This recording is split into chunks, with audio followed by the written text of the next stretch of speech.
Anybody বা মহিলা পরিচয় করলাম, আমি যদি আমার কথাটা বলি, আমি অনেকের সাথে পরিচয় করলাম এবং তারা স্বাভাবিকভাবেই এটা ভেবে নেয় অনেক সময় যে আমার বোধহয় তার প্রতি ইন্টারেস্ট তৈরি হয়েছে। আমি যদি সেটা বুঝতে পারি, আমি খুব ইমিডিয়েট সেই জায়গাটা ব্রেক করে দিই যে এটা হলো একটা পরিচয় শুধুমাত্র। কেন পরিচয়টা দরকার? বিভিন্ন ফিল্ডে, বিভিন্ন জায়গায়, বিভিন্ন সমস্যায় অথবা কোনো প্রয়োজনে তুমি এই মানুষটাকে কল করলে যে আচ্ছা এটা কি করব, সে তোমায় হেল্প করলো, তার বদলে তুমি তাকে কোনো গিফট দিলে, হোয়াট এভার। এটা হলো একটা বিন্দাস রিলেশন। কিন্তু ম্যাক্সিমাম ক্ষেত্রে কোনো মেয়ে ছেলের সাথে যদি মেয়েরা যদি কোনো ছেলের সাথে পরিচিত হয়, কখনোই ওই কন্ট্রোল জায়গাটা রাখতে পারে না। একসঙ্গে গিয়ে খাওয়া দাওয়া করলে ওই পর্যন্ত ঠিক আছে, বাড়ি যাও, টাটা বাই বাই, সেটা করবে না।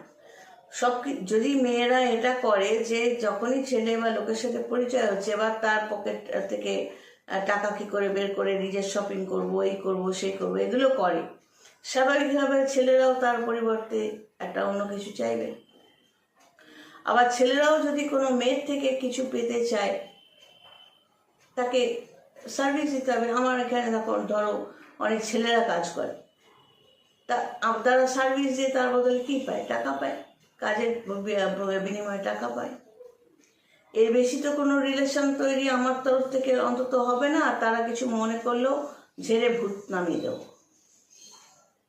তো এইভাবে কন্ট্রোল হয়েতে যদি চলতে পারো, তাতে কোনো সমস্যা নেই। আমি যখন যাওয়া আসা করি, আমার সাথে যারা থাকে, আমি নিজেও যদি কিছু খাই, তাদেরও খাওয়াই।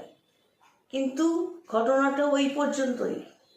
আমার মাথায় এটা পরিষ্কারভাবে প্রিন্ট করা থাকে যে ওরা কাজ করছে, সার্ভিস দিচ্ছে, তার বদলে আমি পয়সা দেব।